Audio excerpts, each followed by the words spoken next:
Ito ay isang kwento ng buhay, pagsusumikap, at katapatan. Tunghayan natin ang buhay ni Crisel.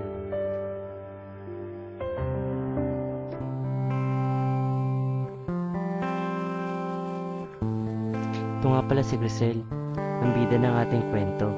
Isang matulungin, mabait, masunurin, masayahing bata. Simple lang naman ang buhay niya. Kahit mahirap, kasama niya ang pamilya niya, ang tatay niya, at ang kapatid niyang bunso.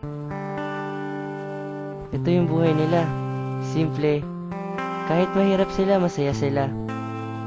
Kaso, nagbagong lahat dahil sa isang trahedya.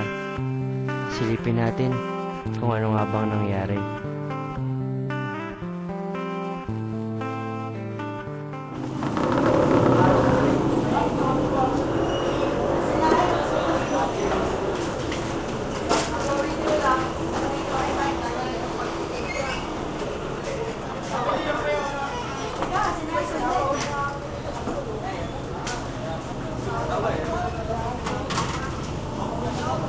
Miss, ano pong order nila?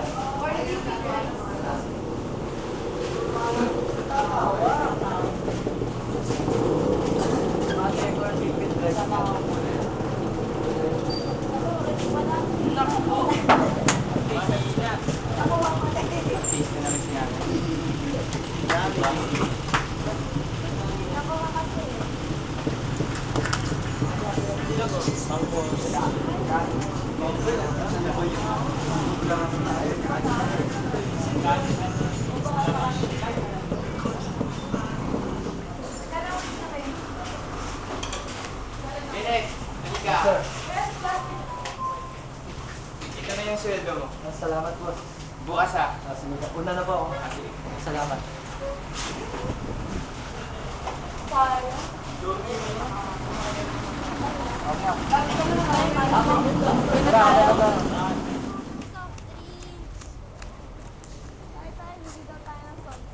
Ito anak.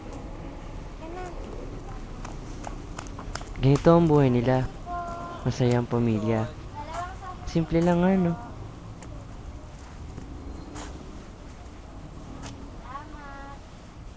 Kaso alam nyo, isang gabi, may nangyari.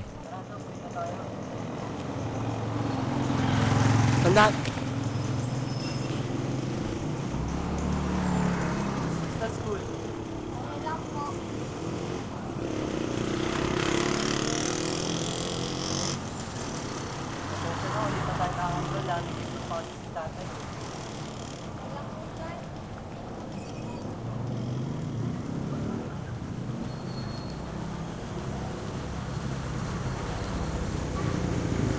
Pare, pasensyahan na lang. Huwag na po. Para sa mag-aaral.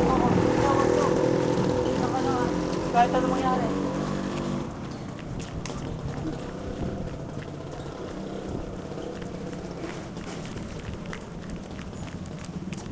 Hoy!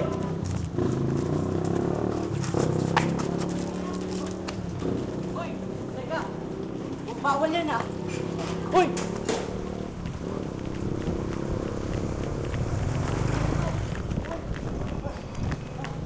Asa na siya? Uy! Yung tatay mo na saksak! Tara, bilisan mo! Tara! Dali, punta natin siya!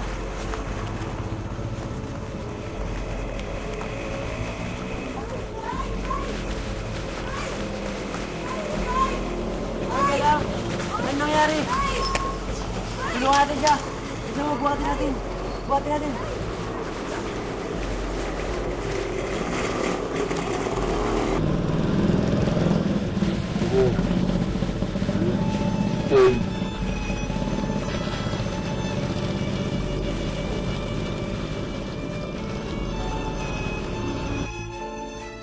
Sa kasamang palad, di umabot ang kanyang ama. Umanaw ang ama ni Crisel. Simula ng araw na yun, siya na ang nagtaguyod sa kanyang pamilya. Siya na ang nagsumikap iraos ang kanyang kapatid sa kanilang pag-aaral, sa kanilang pang-araw-araw na buhay.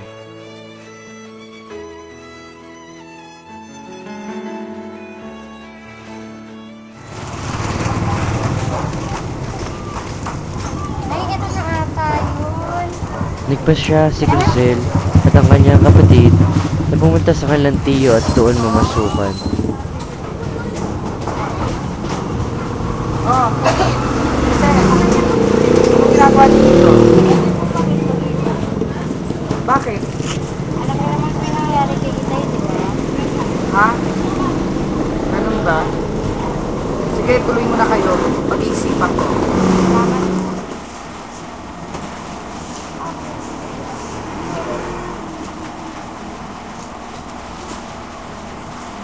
Sige, pumapayag na ako. Salamat po. Pero may kondisyon. Ano po yun? Tutulong kayo dito sa gawain ba? Sige, ayusin niyo na yung bahay at makatulog na kayo. Salamat po po.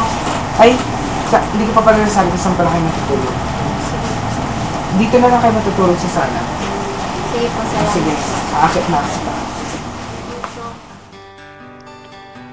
Bukod sa pamamasukol sa kanilang tiyo, iba't ibang trabaho na rin ang pinasukan ni Crisel para lang mabuhay ang kanyang kapatid para sa kanilang pag-aaral. Matagal-tagal na rin palang ganito ang takbo ng buhay nila Crisel. Trabaho, aral, kayod, para lang mabuhay, para makaraos sa araw-araw. Iba't ibang paraan na ang pinasok ni Crisel. Pero nagkaroon din ng isang pagkakataon na nagkaroon ng chance si Crisel na baguhin ang takbo ng kanilang buhay. Pero nanatili pa rin sa kanyang maging tapat.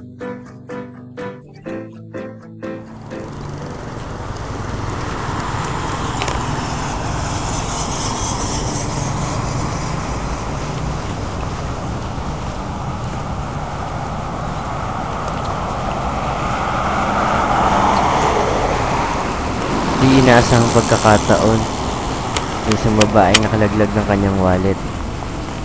Sa di rin inaasahang pagkakataon, si Crisel ang nakapulot nito.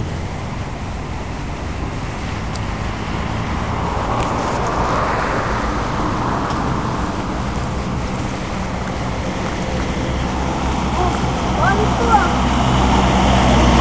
Please, please!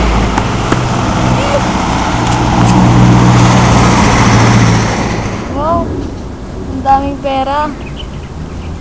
Napang tuition fee na ako. Ibang paaral na rin ako sa kapatid ko. Pero, paano yung babae? Mami, gagawin sa pera. Anong gagawin ko? Sa kabila na matinding pangangailangan, hindi pa rin nagpataro si Crisel na hindi gawin ang tama. Nagpasa siya na pumunta sa barangay at isoli ang wallet na napulot niya. Talaga? Pwede na ba akong bumili ng cellphone? Sira, sa akin yun. Sa bagay. Alam ko na. Ito tayong barangay mo. Mag-report tayo. Oo nga no. Baka sakali.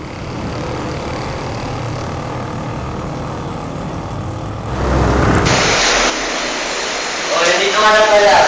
Gusta? Nakita na yan. Ito ba yung wallet mo? Ay, ito po ito. Yun, sinama pa rin ako dito sa wallet mo. Maraming salamat po. Hindi niyo po alam kung saan ako nagpapasalamat po yun.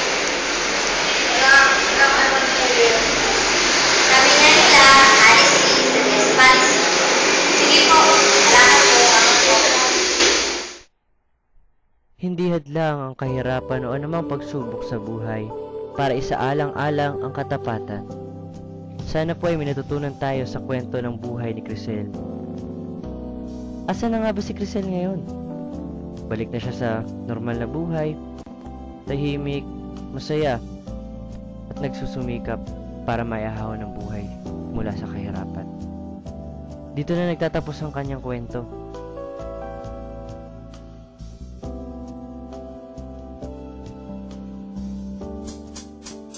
I'm through a wish in the well. Don't ask me, I'll never tell. I looked to you as it fell, and now you're in my way. I trade my soul for a wish, pennies and dimes for a kiss. I wasn't looking for this, but now you're in my way. Your stare was halting, ripped jeans, skin was showing. Hot night, wind was blowing. Where do you think you're going, baby?